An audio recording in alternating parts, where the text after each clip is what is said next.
आज के इस वीडियो में आप सभी को भाई कक्षा 10 गणित के काफी मोस्ट इंपॉर्टेंट क्वेश्चन बताएंगे जो कि भाई त्रिभुज चैप्टर के हैं। 2, 4, 6 अंक वाले जो भी एग्जाम में आते हैं भाई सभी क्वेश्चन आज के इस वीडियो में बता देंगे। और आज के इस वीडियो में बताए गए जितने भी सवाल है भाई यही सवाल एग्जाम में पूछी जाएगी। इससे बाहर एग्जाम में एक भी सवाल नहीं आने वाली है।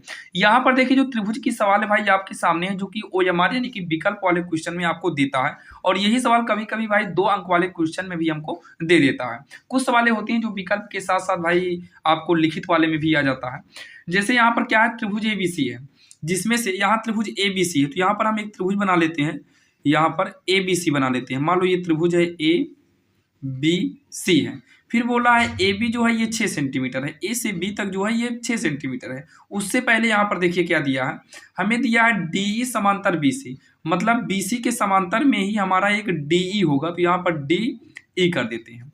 ठीक, अब उसके बाद यहाँ पर जो है हमको एक मतलब थेल्स प्रमेय होता है, हमको एक थेल्स प्रमेय होता है जो काफ़ी आसान होता है भाई। उसका रूल क्या होता है, जैसे हम A से D के बटे में, जैसे A से D मतलब इतने के बटे में अगर हम A से पूरा AB कर दें, क्योंकि हम AB इसलिए कर रहे हैं क्योंकि हमें यहाँ पर AB की दूरी दिया है, मतलब AB बराबर जो है 6 सेंटीमीटर हमको दिया है। तो A से D तक आए, फिर A से कहाँ तक चले गए, B तक चले गए। अगर हम थेल्स प्रमेय के हिसाब से अगर इधर ऐसा किए हैं तो हमको इधर भी वैसे ही करना पड़ेगा, मतलब AE के बटे में क्या करना पड़ जाएगा, AC करना पड़ेगा हमें।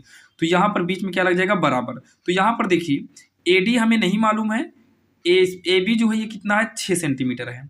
अब यहाँ पर जो दिया है, यहाँ पर देखिए AE बराबर का 1/4 AC जो दिया है, इसका मतलब है AE पक्षांतर कर देंगे तो ये बटे में आ जाएगा और यहाँ 1/4 बचेगा, मतलब इसके जगह पर हम 1/4 कर देंगे तो ये AD बराबर हो जाएगा, इसे तिरछा गुणा करा दो ऐसे, तो ये 4 AD बराबर 6 हो जाएगा। तो AD बराबर 6 बटे कितना आएगा, 4 आएगा। इसको आप काटेंगे 2 तिहाई 6, 2 दूनी 4 यानी कि 3/2। जब इसको दशमलव में बदलोगे तो ये 1.5 सेंटीमीटर होगा, यानी कि ऑप्शन में देखिए है कहीं पर, हाँ ऑप्शन नंबर C वाला जो है इसका करेक्ट आंसर हो जाएगा, जो कि काफ़ी आसान था और आपकी समझ में भी आ गया होगा। यहाँ पर देखिए जो अगला नंबर है सेम वैसे ही इसको भी करना है। तो यहाँ पर देखिए ये त्रिभुज जो है समरूप है, ए के बराबर दिया है 10, ए से के बीच का जो दूरी है मतलब ये जो है 10 सेंटीमीटर है। और BC कितना है, BC हमारा है भाई 3.5, ये जो है ये 3.5 है। और एच के मतलब ये वाला जो है ये कितना है, 7 सेंटीमीटर है हमारा। तो हमें निकालना क्या है, AC निकालना है, मतलब ये वाली दूरी हमें चाहिए, मतलब हमें मालूम नहीं है। ध्यान से सुनिएगा, ये ऊंचाई वाला हम लेते हैं, ऊंचाई वाला मतलब 3.5, इसके बटे में हम ये वाला कर देते हैं जो सीधे है, यानी कि A से लेकर C तक। अगर हम इधर इस वाले त्रिभुज में यही काम किए हैं तो इसमें भी वही करेंगे भाई, ऊंचाई वाले को ऊपर रखेंगे और ये साइड वाले को हम कहाँ करेंगे, नीचे करेंगे। तो ये 7 का नम 7, 7 पचे 35 यानी कि 0.5 बार में कट जाएगा। AC का नम हो जाएगा AC और 10 पचे कितना हो जाएगा, 50 होगा, एक अंक बाद पॉइंट, यानी कि AC बराबर आएगा 5 सेंटीमीटर। ऑप्शन की बात करें तो ऑप्शन D इसका जो है करेक्ट आंसर हो जाएगा, जो कि भाई ये दोनों सवाल काफ़ी आसान थी। अब यहाँ पर देखिए जो सवाल नंबर तीसरी है वो आपके सामने है भाई। यहाँ पर देखिए ये सवाल भी आपको विकल्प के साथ साथ जो है आपको लिखित एग्जाम में भी पूछ सकता है, जो कि ये सवाल है और यहाँ पर इसके विकल्प हैं। आप लोग वही करके कमेंट बॉक्स में बताइए आखिर कौन सा विकल्प सही होगा, बाकी हम तो बताएंगे ही। तो यहाँ पर देखिए इसको सॉल्व करने के लिए आपको ज़्यादा कुछ नहीं करना है। जब ये सवाल आपको 4 अंक में दिए तो आपको ये जो AD दिया है इसको लिखना पड़ेगा, AD बराबर x प्लस 3 सेंटीमीटर। जब आपको 4 नंबर में देगा तो आपको ये लिखना पड़ेगा, 2 नंबर में देगा तब भी आपको लिखना पड़ेगा। जैसे विकल्प में देगा तो आप डायरेक्टली कर सकते हैं। तो ये DB बराबर कितना है, 3x प्लस का 19 है यहाँ सेंटीमीटर। फिर उसके बाद यहाँ पर देखिए AE दिया है जो कि x सेंटीमीटर हमारा हो जाएगा, और यहाँ पर EC दिया है, ये कितना है 3x प्लस का 4 सेंटीमीटर हमें दिया है। ठीक, अब यहाँ पर देखिए DE और EC समांतर है, DE और BC रहेगा समांतर है। इसका मतलब है देखिए AD का मतलब ये वाला दिया है और DB का मतलब ये नीचे का अलग से दिया है। तो यहाँ पर क्या काम करेंगे, AD के बटे में DB कर देते हैं, AD के बटे में DB कर दिए, मतलब छोटा वाला पार्ट छोटे वाले पार्ट आपस में बटे में कर दिए। तो वैसे A से E तक बटे में क्या कर देंगे हम, E से C तक, E से C तक। ये थेल्स का रूल होता है। अगर आप ये छोटा फिर छोटा ही लेते हैं तो आपको यही इधर भी करना होगा। अगर आप इतना करके पूरा लेते हैं तो इधर भी छोटा फिर पूरा करना पड़ेगा। अब यहाँ पर देखिए सब का मान रखते हैं तो ये हो जाएगा x प्लस 3 और DB के जगह पर 3x प्लस का 19 होगा, बराबर में कितना है, x बटे में 3x प्लस 4 हो जाएगा, ये 4 है अब इसका तिरछा गुणा कर दीजिए, तिरछा से गुणा करेंगे तो हो जाएगा यक्स प्लस 3 होगा और 3 यक्स प्लस का 4 हो जाएगा। इधर तिरछा गुणा करेंगे तो यक्स गुणे में हो जाएगा 3 यक्स प्लस का जो है 19 हमारा हो जाएगा। यक्स का अंदर गुणा करा दो तो 3 यक्स प्लस 4 में और प्लस 3 का गुणा इसमें करेंगे 3 यक्स प्लस का 4 में बराबर यक्स का अंदर गुणा कराएंगे तो 3 यक्स स्क्वायर, यक्स का और अंदर कराएंगे तो 19 यक्स हमारा हो जाएगा। यक्स का अंदर गुणा कराएंगे तो 3 यक्स स्क्वायर, यक्स का और अंदर गुणा कराएंगे 4 यक्स होगा प्लस में 3 3 का 9 यक्स प्लस 3 चौक 12, तो ये हो जाएगा 3 यक्स स्क्वायर प्लस का 19 यक्स। 3 यक्स स्क्वायर से 3 यक्स स्क्वायर काट दीजिए, ये 9 4 कितना हो जाएगा 13 यक्स हो जाएगा प्लस में 12 बराबर 19 यक्स।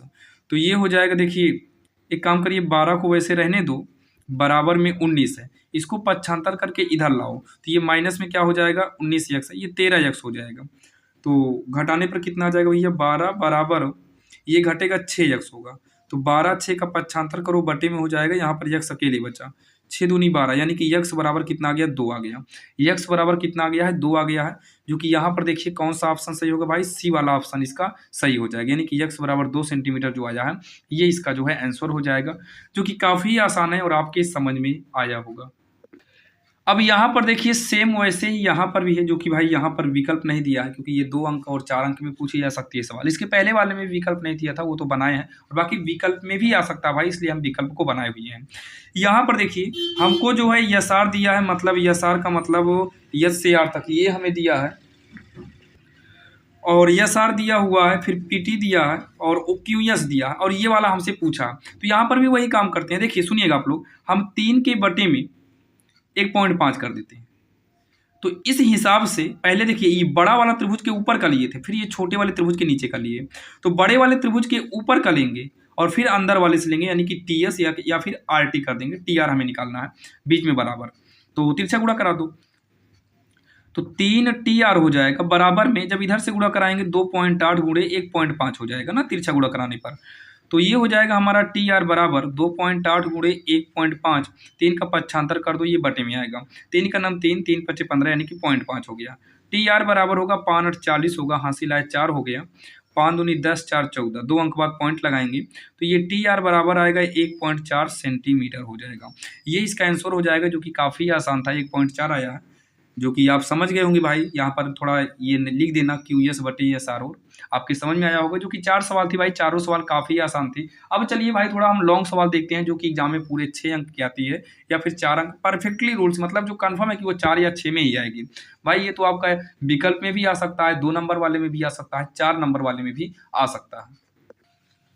अब ये सवाल जो आपके स्क्रीन के सामने है, आपको बता दें ये सवाल काफ़ी आसान है और बहुत छोटी सवाल है, लेकिन भाई ये कंफर्म है कि आपको ये 4 अंक वाले में ही पूछेगा, 4 से नीचे नहीं पूछेगा। क्योंकि भाई जैसे दुकान पर आप जाइए सामान लेने, कुछ सामान का रेट फिक्स होता है कि भाई वो कम होगा ही नहीं, आप चाहे जितनी कोशिश करिए। तो वैसे ये कुछ सवालें होती हैं भाई जो 4 और 6 अंक के लिए ही बनी होती हैं, लेकिन काफ़ी आसान होता है, क्योंकि यहाँ पर आपको एक कॉन्सेप्ट समझने की जरूरत है। यहाँ पर देखिए, यहाँ पर हमसे क्या दिया है, PS बटे में SQ है और PT बटे में TR है, जबकि ये 2 कोण हमें बराबर दिया और सिद्ध करना है इतना। सबसे पहले तो हम उस चीज़ को लिखते हैं भाई जो हमें दिया हो, जो हमें दिया है पहले उसको लिखेंगे।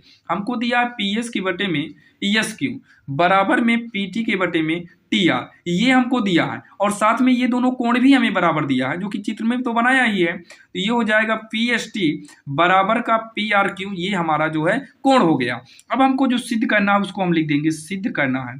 क्या लिखेंगे हम, सिद्ध करना है। तो हमें सिद्ध क्या करना है, आप देख सकते हैं हमको सिद्ध करना है त्रिभुज PQS एक समद्विबाहु त्रिभुज है। तो यहाँ लिखेंगे सिद्ध करना है त्रिभुज PQS एक, यहाँ क्या लिखेंगे, एक समद्विबाहु, क्या लिखेंगे, समद्विबाहु त्रिभुज है। समद्विबाहु क्या है भाई, त्रिभुज है। इतना हो गया। अब यहाँ पर हम भाई अपना जो है काम करेंगे, यानी कि इसको सॉल्व करना चालू करेंगे। अगर आप यहाँ पर देखिए तो ये जो हमें त्रिभुज दिया हुआ है PST, मतलब कोण दिया है, क्या ये त्रिभुज बन जाएगा क्या PST? तो हाँ, ये ऊपर वाला त्रिभुज बन रहा है PST। तो यहाँ पर हम लिखेंगे त्रिभुज PST, ये कोण जो है त्रिभुज में कन्वर्ट हो रहा है। और अगला जो है ये देखिए PRQ, ये अंदर नहीं रहेगा, PRQ मतलब पूरा बड़ा त्रिभुज लेना है। तो ये हो जाएगा हमारा PRQ, ये हमारा बड़ा त्रिभुज है।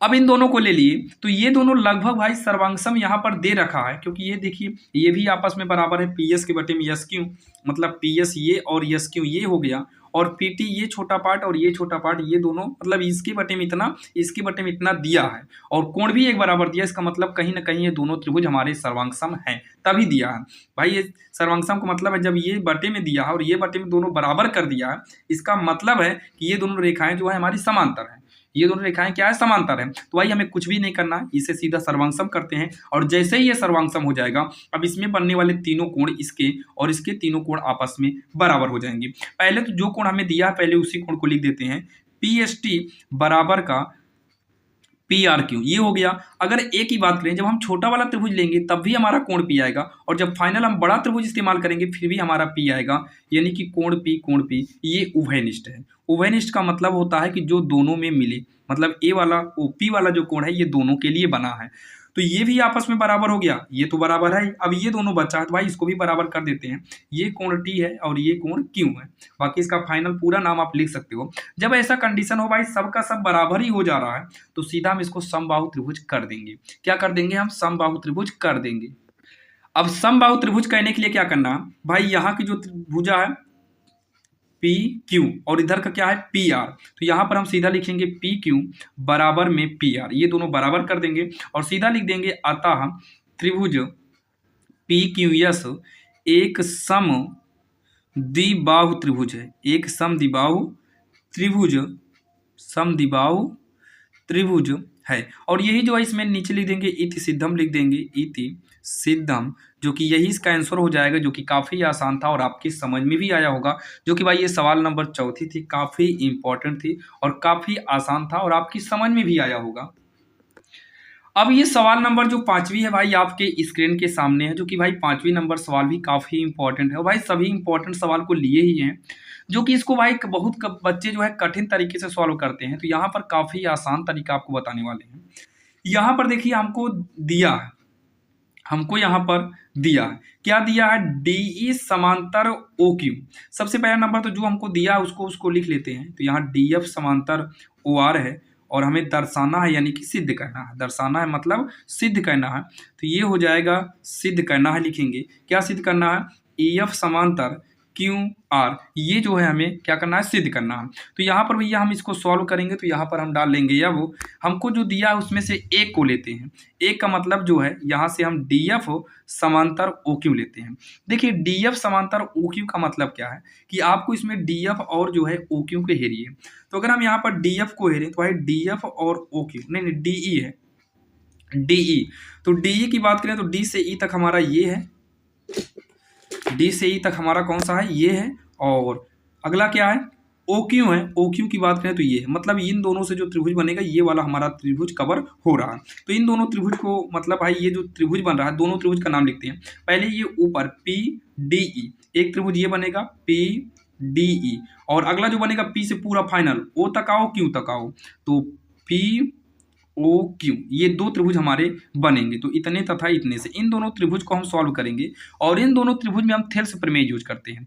थेल्स प्रमेय का मतलब होता है अगर हम पीई के बटे में ई क्यू करें, पीई के बटे में ई क्यू अगर हम करें तो इस साइड में पीडी के बटे में डीओ हो जाएगा, पीडी के बटे में डीओ हो जाएगा। ये हमारा समीकरण 1 बन गया। अब इसके नीचे आप लोग लिखिएगा, हम साइड में कर दे रहे हैं। अगला पॉइंट जो दिया है डीएफ दिया है और यहाँ पर ओ आर दिया है। डीएफ की बात करें तो ये है और ओ आर की बात करें तो ये है। अब ये वाला त्रिभुज कवर हो जाएगा, तो ये त्रिभुज में पी डी एफ, पहला त्रिभुज जो बनेगा पी डी एफ, तथा जो दूसरा त्रिभुज बनेगा पी ओ आर बनेगा। क्या बनेगा, पी ओ आर बनेगा। तो यहाँ पर क्या करेंगे, पी एफ के बटे में एफ आर, पी एफ के बटे में एफ आर, और अंदर साइड से पी डी के बटे में डी ओ, पीडी के बटे में डीओ बन जाएगा, जो कि ये हमारा समीकरण 2 हो जाएगा।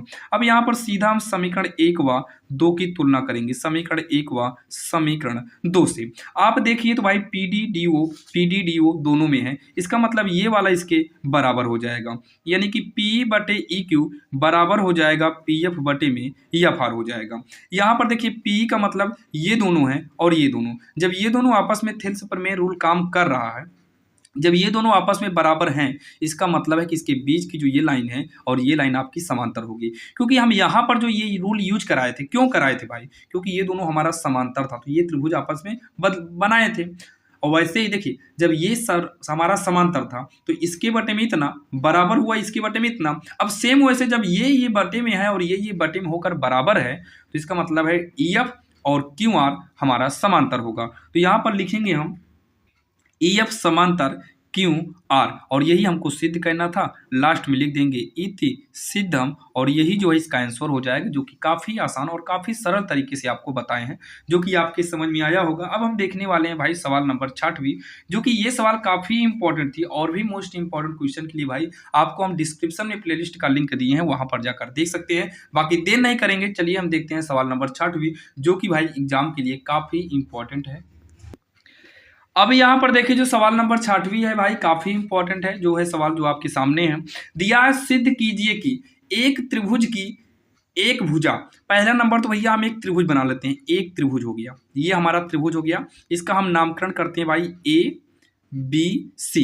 तो यहाँ पर एक काम करते हैं, क्या करेंगे, हम लिखेंगे माना त्रिभुज। जो करेंगे वही लिखेंगे। माना त्रिभुज ABC है, माना त्रिभुज ABC है। फिर क्या बोला, एक त्रिभुज की एक भुजा के मध्य बिंदु से होकर दूसरी भुजा के समांतर खींची गई रेखा तीसरी भुजा को समद्विभाजित करती है। भैया फिर से सुनिएगा ध्यान से, बोला है एक त्रिभुज की एक भुजा, एक त्रिभुज है इसकी हम एक भुजा ले लिए। फिर बोला है एक भुजा के मध्य खींची गई, एक भुजा के मध्य बिंदु से होकर दूसरी भुजा के समांतर। यहां से एक लाइन खींचना है, जबकि दूसरी भुजा के समांतर होनी चाहिए। लो भाई, हम रेखा खींच दिए, लाइन खींच दिए, जो कि इसके समांतर हो गया। यही तो बोला गया था, खींची गई समांतर रेखा तीसरी भुजा जो इसमें लेकर हम काटे हैं, इसका समद्विभाजक होना चाहिए। ये सिद्ध करो कि ये जो है समद्विभाजक है, मतलब जो काटा है ये दोनों बराबर भाग में बट गया है, ये हमको सिद्ध करना है। मतलब इसको हम D मानते हैं, इसको E मानते हैं। तो यहाँ पर लिखेंगे जो सिद्ध करना है, यहां पर हम लिखेंगे सिद्ध करना है। सिद्ध क्या करना है, ये अगर भाई समद्विभाजित करता है तो AE बराबर हो जाना चाहिए हमारा EC, ये हमको सिद्ध करना है। तो यहां पर लिखेंगे DE मध्य में खींची गई है। इसको अपनी भाषा में लिखना है भाई, किताब में देखकर रटना नहीं है, हमको अपनी भाषा में लिखना है। अब इतना होने के बाद यहाँ पर आप लोग ध्यान से सुनिएगा, D जो है इसका मध्य में, ये बोला है कि भाई मध्य में खींची गई रेखा, ये पहले से बोला है कि एक भुजा के मध्य से होकर जा रही है दूसरी भुजा के मध्य रेखा जो है, ये मध्य से ही होकर जा रही है, और इसके समांतर ले जाना है और इसके मध्य हमें दिखाना है। तो ये मध्य से गया है, इसका मतलब यहाँ थिल से काम करेगा, क्योंकि भाई समांतर ये बोला, ये खींचा ही गया है। तो AD के बटे में ये हमारा DB हो जाएगा, और इधर से AE के बटे में हमारा EC हो जाएगा। बिल्कुल आसान है भाई, ये थेल्स प्रमेय से हुआ। यहाँ पर लिखना चाहो तो लिख दो, थेल्स प्रमेय से। ध्यान से देखिएगा, ये पहले से बोल रखा है कि इधर से मध्य से ही खींचा गया है। आपको सिद्ध करना है कि ये मध्य में ही जाकर मतलब काटी हुई है, ये हमें सिद्ध करना है। अगर ये मध्य से गया है तो यहाँ और यहाँ का रेशियो दोनों सेम होना चाहिए, यानी कि 1:1 के रेशियो में होगा। तो ये हो जाएगा 1/1, क्योंकि दोनों का रेशियो सेम होगा। अगर यहाँ 5 करेंगे तो यहाँ पर भी 5 करना होगा, 5/5 कट के 1/1 ही होगा, और बराबर में हो जाएगा AE के बटे में EC।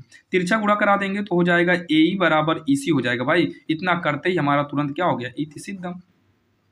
तो यहाँ पर लिख देंगे इति सिद्धम, यही इसका जो है आंसर हो जाएगा, जो कि काफ़ी आसान था। बाकी यहाँ पर हम लिख सकते हैं, यहाँ पर लिख सकते हैं कि ये पूरा लिख सकते हैं, एक भुजा के मध्य बिंदु से होकर दूसरी भुजा के समांतर खींची गई रेखा तीसरी भुजा को समद्विभाजित करती है। ये भी हम बोल सकते हैं, लिख सकते हैं। लास्ट में फिर इसे सिद्ध हम कर देंगे, वो तो आपके ऊपर डिपेंड करता है कि आप क्या लिखेंगे भाई, जो कि काफ़ी इंपॉर्टेंट था और काफ़ी आसान तरीके से बताएं भाई, ज़्यादा कठिन नहीं है, बिल्कुल आसान है। अब देखेंगे भाई आज की इस वीडियो की लास्ट नंबर सवाल, जो कि 7वीं सवाल है। और भाई ये 7वीं नंबर सवाल जो आपके स्क्रीन के सामने है, ये काफ़ी इंपॉर्टेंट सवाल है, ये काफ़ी इंपॉर्टेंट सवाल है। ये बोला क्या है, थेल्स प्रमेय का प्रयोग करते हुए सिद्ध करो। भाई थेल्स प्रमेय का तो भाई हर जगह यूज किए हैं, तो यहाँ पर भी करेंगे।